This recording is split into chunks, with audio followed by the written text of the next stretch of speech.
નમસ્કાર. દેવી ભાગવતના સ્કંધ 3ના અધ્યાય 21માં આપનું સ્વાગત છે. અધ્યાય 20માં ગયા અધ્યાયમાં આપણે સાંભળ્યું કે શશિકલાના સ્વયંવરમાં બધા રાજાઓ આવ્યા છે એમની સેના સાથે, અને ત્યાં સુદર્શન પણ આવ્યો છે દેવીની આજ્ઞા લઈને, અને ત્યાં પહોંચી ગયો છે. અને ત્યારે સ્વયંવરમાં એ માત્ર ખાલી પોતાનો રથ અને માતા અને એક દાસી સાથે આવ્યો છે. એટલે સ્વયંવર સભામાં રાજાઓ, પંડિતો અને રાજકુળના સભ્યો જે છે એમના વચ્ચે ચર્ચા થાય છે. એ સુદર્શનને સમજાવે છે કે ભાઈ, રાજકીય સ્વયંવરમાં આવવું હોય તો તમારી પાસે વૈશ્વિક સંપત્તિ જોઈએ, તમારી પાસે સેના જોઈએ, રાજકીય તાકાત જોઈએ, શક્તિ જોઈએ. અને આમાંનું તમારી પાસે કાંઈ પણ નથી ભાઈ સુદર્શન, એટલે તમે અહીંયાથી ચાલ્યા જાઓ. કારણ કે અહીંયા યુધાજીત પણ આવ્યા છે અને શત્રુજીત પણ આવ્યો છે. શત્રુજીત ભાઈ છે, યુધાજીત શત્રુજીતના નાના છે. અને યુધાજીતે જ્યારે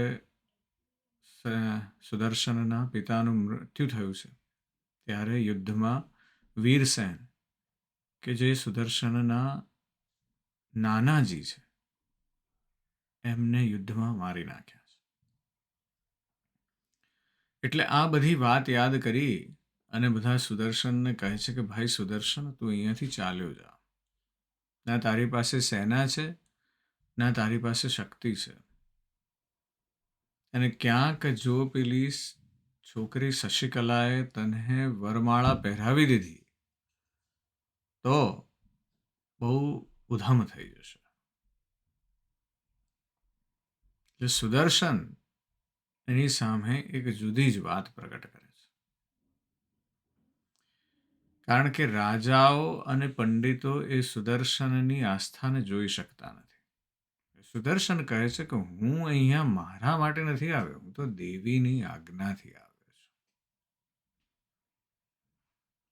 તમે જે કહો છો એ બધું સાચું કે રાજકીય સ્વયંવરમાં આ પ્રકારનું હોય, પણ મને દેવીએ કીધું છે કે ત્યાં પહોંચી જા, એટલે હું આવ્યો છું. અને એનાથી મહાન કોઈ છે જ નહીં. બ્રહ્મા, વિષ્ણુ ને મહેશ પણ દેવીની આજ્ઞા વિના હલી શકતા નથી. તમે કોઈ પણ કંઈ કરી શકતા નથી. એટલે જે પ્રારબ્ધમાં લખ્યું હશે તે થશે. રાજાઓએ આ વાત સાંભળી, પણ એ લોકો સુદર્શનની જે આસ્થા છે એને શંકાની દ્રષ્ટિથી જોવે છે. પણ સુદર્શનના જવાબથી એ આપણને એની નિષ્ઠા તરફ મહત્વ જોવા મળે છે. એનો આધ્યાત્મિક વિશ્વાસ છે, એની અત્યંત શ્રદ્ધા છે દેવીની શક્તિમાં. આ તરફ એની સાથે પરણવા માટે તૈયાર થયેલી જે મુગ્ધા છે શશિકળા, એ શશિકળાના મનમાં પણ દેવીએ સ્વપ્નમાં આવીને કીધું છે કે આ સુદર્શન જ તારો વર છે અને એની સાથે તારે લગ્ન કરવાના છે. એટલે જ્યારે પિતા સુબાહુ એને કહે છે કે પુત્રી, હવે આ સ્વયંવરમાં જા અને ત્યાં જઈ અને તું કોઈ પણ રાજાને પસંદ કર જે તને ગમે તે. તો શશિકળા કહે છે કે મારે એવું શું કરવા કરવું પિતા? કારણ કે હું તો સુદર્શનને વરી ચૂકી છું. હવે જો સુદર્શન અહીંયા આવ્યો જ છે તો હું એને વરી લઉં. મારે બીજા કોઈનો કંઈ જરૂર જ નથી. મારે શું કરવા વિચાર કરવાનો? મારે બીજા કોઈને જોવા પણ નથી. એટલે સુબાહુને આવું ત્યાં શશિકલાએ કહી દીધું છે, સુદર્શને આવું બીજા રાજાઓને કહી દીધું છે. એટલે હવે શશિકલા અને સુદર્શનની દેવીમાં અત્યંત જે શ્રદ્ધા છે આપણને દેખાય છે પરંપરાની સામે. આજના અધ્યાયમાં આપણે વાત કરવી છે કે એમના લગ્ન થયા કે નહીં, અને થયા તો કેવી રીતે થયા, અને એનું પરિણામ શું આવશે. એટલે સુબાહુ અને શશિકલા વચ્ચે વાત થઈ ગઈ છે, અને વ્યાસમુનિ કહે છે કે આનંદિતાત્મા સુબાહુ રાજા શશિકલાની વાણી સાંભળી રાજાઓની પાસે ગયા અને કહેવા લાગ્યા કે હે રાજાઓ, તમે આજે પોતપોતાના ઉતારાઓમાં જાઓ, ને કાલે સવારે અવશ્ય સ્વયંવર થશે. મારા તરફથી આપને અર્પણ થતા અન્નપાનાદિથી આજે આનંદ કરો ને પ્રસન્ન થાઓ. તમારે અવશ્ય કાલે સવારે સ્વયંવરમાં મંડપમાં પધારવું પડશે. કાર્ય થશે. સુબાહુ પહેલા તો રાજાઓને કહે છે, કારણ કે રાજાઓ બધા સ્વયંવરમાં આવીને બેઠા છે, અને આ તરફ સુબાહુએ કીધું શશિકલાને કે આવ દીકરી સ્વયંવરમાં, અને દીકરીએ ના પાડી દીધી કે હું કોઈ પ્રદર્શનની મૂર્તિ નથી, મેં મારા મનમાં સુદર્શનને વરી લીધો છે. એટલે તમે કહો રાજાઓને જ્યાં જવું હોય ત્યાં જાય. એટલે સુબાહુએ અત્યારે મધ્યમ માર્ગ અપનાવ્યો છે. એ વિચારે છે કે હું કાલ સુધીમાં પુત્રીને સમજાવી લઈશ, અને એ પુત્રીને સમજાવીને બધા રાજાઓની પાસે લઈ આવી સ્વયંવરમાં. એટલે બધા રાજાઓને કહે છે કે ભાઈ તમે કાલે પધારજો. જ્યારે રાજાઓ હજી હલ્યા નથી એટલે કહે છે કે હે રાજાઓ, હું શું કરું? પુત્રી મંડપમાં આજે આવતી નથી, જેથી કાલે સમજાવીને પુત્રીને જરૂર મંડપમાં હું લાવીશ. આટલા વાસ્તે હમણાં આપ સૌ નિવાસ સ્થાનોમાં પધારો. છેવટે કોઈ પણ ઈચ્છા પણ કરીને પ્રભાતમાં કાલે વિવાહ કરીશ. તમારે સઘળાએ કાલે પ્રભાતે અહીં આવવું, ને હું સર્વ પ્રકારથી કાલે પ્રભાતે વિવાહ કરીશ. એટલે રાજાના આવા વચનો સત્ય માનીને બીજા જે સઘળા રાજાઓ હતા એ પોતપોતાના સ્થાનકે ગયા, અને નગરની બાજુઓની રક્ષા કરતા તે રાજાઓ મધ્યમ કાળની ક્રિયાઓ કરવા લાગ્યા. સુબાહુ રાજા પણ આર્યજનો યુક્ત વિવાહ કાળનો સમારંભ કરવા લાગ્યા. અને પછી હવે સુબાહુ સમજી ગયા હતા કે આ છોકરી શશિકલા એ માનવાની નથી. પહેલા માતાએ સમજાવીશ, પછી પિતાએ સમજાવીશ, અને પછી છેલ્લે પિતાએ ધમકીઓ આપી છે, બધું કર્યું છે, તો શશિકલાએ ચૂપચાપ કોઈ બ્રાહ્મણને બોલાવીને મોકલી દીધો છે ત્યાં ભારદ્વાજ મુનિના આશ્રમમાં. અને ત્યાં ભારદ્વાજ મુનિના આશ્રમમાં સુદર્શનને કીધું છે કે તું આવી જા, કારણ કે મારે તારી સાથે જ લગ્ન કરવા છે. પિતાને પણ ખબર પડી છે કે આવું બધું થયું છે, અને સુદર્શન આવી ગયો છે.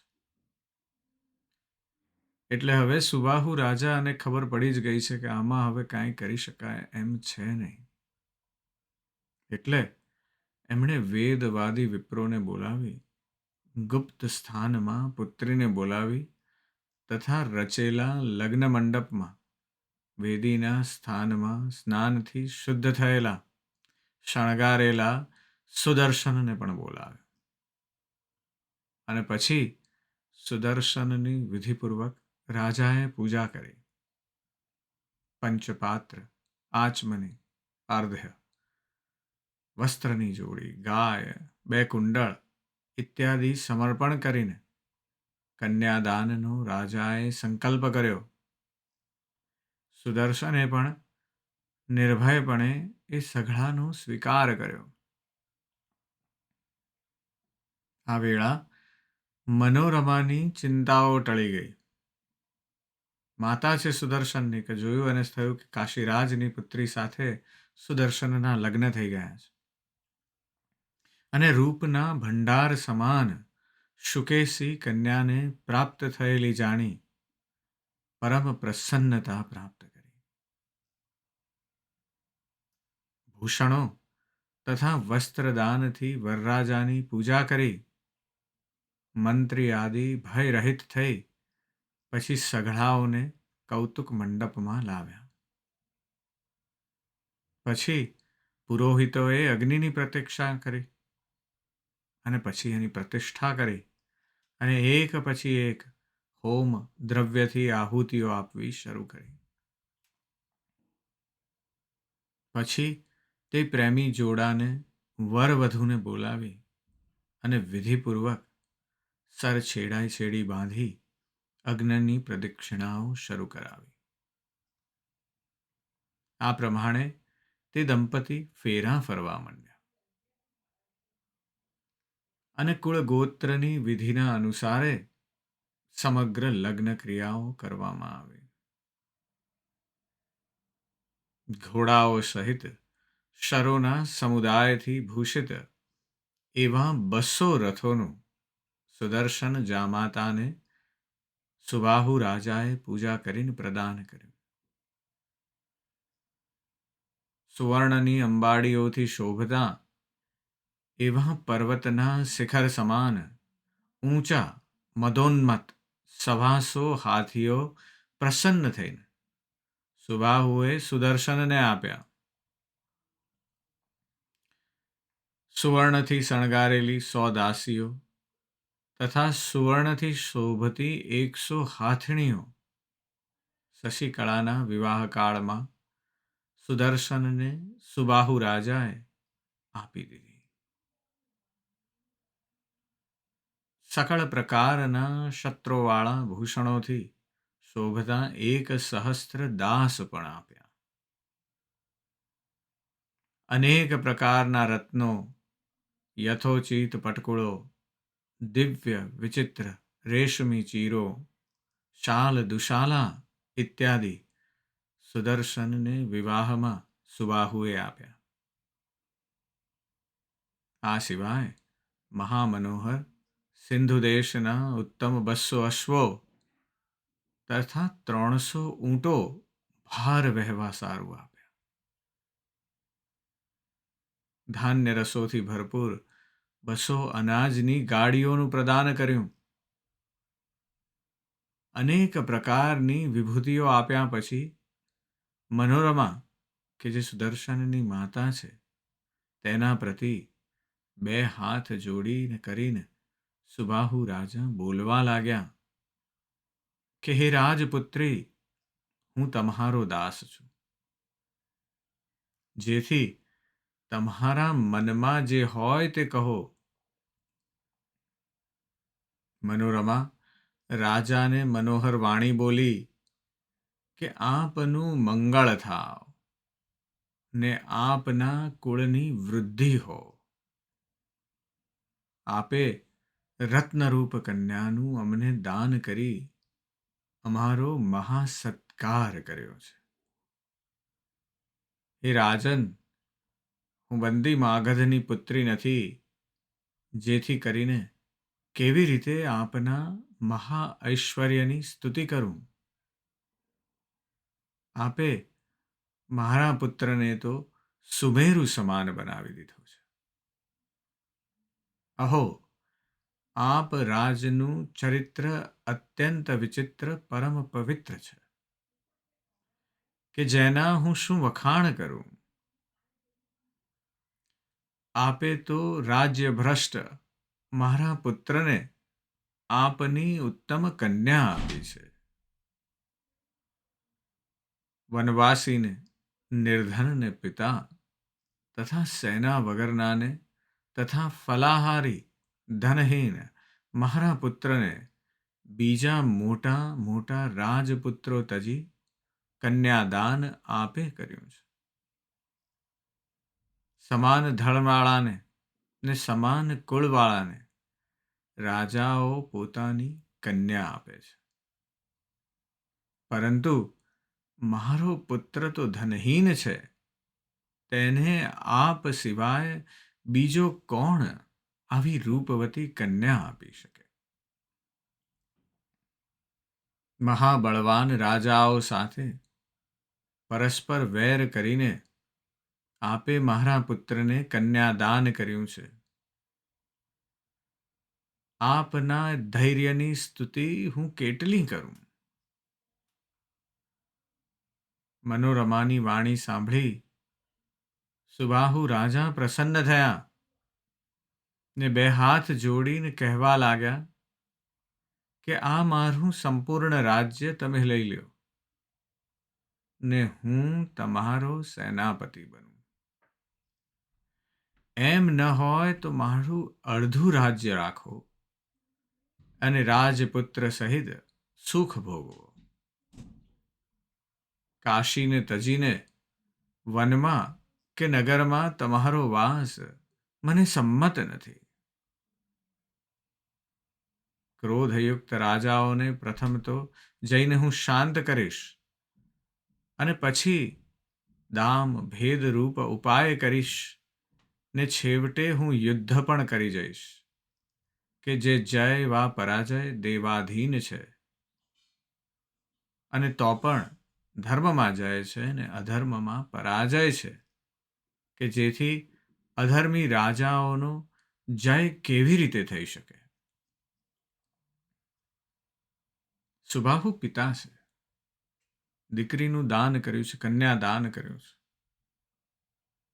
અને એની સાથે ખૂબ બધું સંપત્તિ આપી છે સુદર્શન. અને સુદર્શનના જે માતા છે એ કહે છે કે અમે ખૂબ મહાભાગી છીએ કે આપે અમને આટલું બધું આપ્યું છે. આપે બીજા રાજાઓ સાથે વેર લઈ લીધું છે આ કરીને, પણ છતાંય તમે આ કર્યું છે એનાથી અમે તમારા ઋણી છીએ. રાજા કહે છે કે એમાં મારું ઋણ નથી, આ તો દીકરીને આપવું રહ્યું.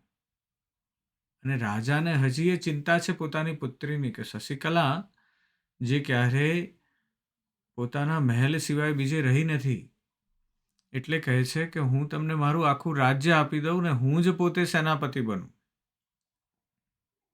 અને એ કહે છે કે જો એવું ના હોય તો તમે મારું અડધું રાજ્ય લઈ લો અને તમે અહીંયા જ રહો, કાશીમાં જ રહો. કારણ કે એને મનમાં થાય છે કે મારી પુત્રી બીજે વનમાં ક્યાંય વાસ નહીં કરી શકે. અને કહે છે કે આ જે રાજાઓના ક્રોધની તમે વાત કરો છો એમને હું સમજાવવાનો પ્રયત્ન કરીશ અને જો જરૂર પડી તો યુદ્ધ પણ કરી લઈશ. અને રાજાના આવા અર્થવાળા ને ગૌરવવાળા વચનો સાંભળી મનોરમા માનને પ્રાપ્ત થઈ અને સર્વ પ્રકારે પ્રસન્ન થતાં બોલી, હે રાજન, તમારું કલ્યાણ થાવ. આપ ભયને તજી પુત્રો સહિત રાજ્ય કરો ને મારો પુત્ર પણ અયોધ્યાનું રાજ્ય પ્રાપ્ત કરી સુખ ભોગવશે. હે રાજન, હવે આપ અમને ઘેર જવાની આજ્ઞા આપો. ભવાની સઘળા સારા વાના કરશે. હે રાજન, મને કોઈ ચિંતા જણાતી નથી, કારણ કે હું ભગવતીનું ચિંતન કરું છું. આ પ્રકારે વાર્તા વિનોદમાં રાત પડી ગઈ. પરસ્પર અમૃત વચનનો પ્રવાહ જ ચાલ્યો હતો. પ્રભાત કાળે રાજાઓ બધા મંડપમાં આવી પહોંચ્યા ને શશિકળાનો વિવાહ સુદર્શન સાથે થઈ ગયો જાણી તે સઘળા રાજાઓ મહાક્રોધ કરી માહે માહે બોલવા લાગ્યા કે આ કલંકી રાજાને કેદ કર્યા વિના હવે આપણે આબરૂ ગુમાવી કેવી રીતે પાછા જઈએ, ઘર તરફ કેવી રીતે જઈએ? જુઓ, સાંભળો, સર્વત્ર દિશાઓ શંખ અને મૃદંગોના ધ્વનિથી ભરપૂર થઈને ભાસે છે. ગીતોની, નૈવેદ્યોની ધ્વનિઓ પણ સર્વત્ર સંભળાય છે. આથી એમ જ સમજાય છે કે રાજાએ વિવાહનું કાર્ય સમાપ્ત કરી દીધું છે. અનેક વચનોથી આપણને સમજાવીને તેણે વિવાહની વિધિથી કરપીડન કર્યું છે. હે રાજાઓ, હવે આપણે શું કરવું તેનો મંત્ર કરો અને આપણી પરસ્પર મતીઓને હવે બળવાન કરો. જ્યારે આમ રાજાઓ માહે માહે મસલત કરી રહ્યા હતા ત્યારે મહાપ્રભાવશાળી કાશીપતિ સઘળા રાજાઓને પોતાના મિત્રમંડળો સહિત નોતરવા ત્યાં આવ્યા. આ વેળા કાશીપતિને આવતા જોઈ પ્રક્રોધયુક્ત તે રાજાઓ કશું પણ બોલ્યા નહીં ને મૂંગા જ બેસી રહ્યા. પછી કાશી રાજા પ્રણામપૂર્વક હાથ જોડી તેઓના પ્રતિ બોલ્યા કે હે રાજાઓ, આજે આપ સૌ ભોજન કરવા મારે ત્યાં પધારો. કન્યાએ તો સુદર્શનને જ વર્યા. આ સમયમાં હું શું હિતાહિત કરું, કારણ કે મારે આપ સૌને પણ શાંતિ કરવી જોઈએ, કારણ કે આપ સૌ મહાન ને દયાવાળા છો. કાશી રાજાના આ વચનો સાંભળી મહાક્રોધયુક્ત રાજાઓ બોલ્યા, હે કાશીરાજ, ઠીક ઠીક, અમે આપને ત્યાં જમી ચૂક્યા. વાસ્તે હવે આપ આપના ઘેર પાછા પધારો. આપને બાકી રહેલું કાર્ય હોય તે કરો અને આપે આ બહુ સારું યથેષ્ટ સુકૃત કર્યું, જેથી સઘળા રાજાઓ હવે પોતપોતાના ઘેર જાય છે. આ વચનોથી સુબાહુ રાજા શોકાતુર થયા ને પોતાના ભુવનમાં પાછા આવ્યા. સુબાહુ વિચારવા લાગ્યા કે આ ક્રોધી રાજાઓ એકઠા થયા છે તો શું જાણે કરવા ધારતા હશે. ને સુબાહુના ગયા પછી એ સઘળા રાજાઓએ પરસ્પર પ્રતિજ્ઞા કરી કે આપણે માર્ગમાં વિઘ્ન કરી સુદર્શનને મારી નાખી કન્યાનું હરણ કરવું. કોઈ રાજાઓ બોલ્યા કે આપણે સુદર્શનને મારવાથી શું ફળ મળશે? વાસ્તે અમે તો આ કૌતુક દેખી અમારે ઘેર જ જાશું. અને આમ નક્કી કરી તે સઘળા રાજાઓ માર્ગના પર આક્રમણ કરીને ત્યાં બેઠા ને સુબાહુ રાજા પણ પોતાના ઘેર આવ્યા ને વિવાહ પછીના કરવાના શેષ કાર્યોને કરવા લાગ્યા. એટલે થયું છે એવું કે સુબાહુએ લગ્ન તો કરી દીધા સુદર્શનના, પણ હવે આ ક્ષત્રિય રાજાઓને જઈને કહેવું કેવી રીતે? એટલે જેમ હતું એમ કહી દીધું કે ભાઈ મારી પુત્રીને તો સુદર્શનને જ પરણવું હતું અને એટલે સુદર્શનને પરણાવી દીધી છે. કેટલાક રાજાઓ જે હતા એ સમજુ હતા એ કહે કે ભાઈ હવે આ જે થયું એ થયું. સ્વયંવર હતો, ઈચ્છા સ્વયંવર હતો. શશિકલાને એ પસંદ હતો તો એણે એને પરણી. ચાલો, ઠીક છે. પણ બીજાને થયું કે તમે અહીંયા મને બોલાવી ને મારું અપમાન કર્યું છે. તમે સુદર્શનને કેવી રીતે આપી દીધી તમારી કન્યાનું દાન. એટલે આમાં હવે હું પણાવાળા જે રાજવીઓ છે એમને પોતાના અપમાનની ભાવના થઈ છે. અને એમને ખ્યાલ છે કે સુદર્શન પાસે ના સેના છે ના શક્તિ છે. એટલે વિચાર્યું છે કે આ સુદર્શન પાસેથી સુબાહુએ જે આપ્યું છે પડાવી લઈએ અને પાછું એને મારી નાખીએ. એટલે સુબાહુએ જે કર્યું છે એ દેવીની આજ્ઞા પ્રમાણે જે કરવાનું હતું એ કર્યું છે. પણ હવે જે થવાનું છે એ યુદ્ધ છે. કારણ કે પેલા રાજાઓને થયું છે કે અમારું અપમાન થયું છે. આ તરફ આપણે જ્યારે સુદર્શન અને શશિકળાની વાત કરીએ ત્યારે આપણને સમજાય છે કે મનુષ્ય પોતાની અંદર રહેલી પ્રાર્થના અને આશાઓને જ્યારે પ્રવૃત્ત કરે છે ત્યારે એ જે ઉત્તમ શક્તિ છે ને એનાથી નવી ઉર્જા અને નવી જાગૃતિને પ્રાપ્ત કરે છે. સુદર્શન વનમાં રહે છે પણ હવે રાજા બની ગયો છે. એટલે ભૌતિકતા સામે આધ્યાત્મિક શક્તિ છે કે જેની સામે એ ટકી શકે એમ છે જ નહીં. આધ્યાત્મિક શક્તિ જ એટલી પાવરફુલ છે કે ભૌતિકતા ટકી શકે એમ છે જ નહીં. પણ એના માટે તમને દેવીની કૃપા અને આંતરિક વિશ્વાસ એટલો જ જરૂરી છે. અને આપણી એ તૈયારી હોવી જોઈએ, આપણી એ શ્રદ્ધા હોવી જોઈએ કે એની કૃપા આપણા પર થશે થશે ને થશે જ. અને એટલા માટે આપણે આંતરિક શાંતિ અને શક્તિ તરફ ઝંખના કરવાની છે. શરણાગતિનું મર્મ છે. સુદર્શને કહી દીધું કે મારી પાસે ના સેના છે, મારી પાસે ના શક્તિ છે, પણ મારી પાસે જે શક્તિ છે તમારા કોઈની પાસે નથી. કારણ કે મારી પાસે શક્તિ છે એ સીધી દેવીની શક્તિ છે. એની શરણાગતિમાં બેઠો છું.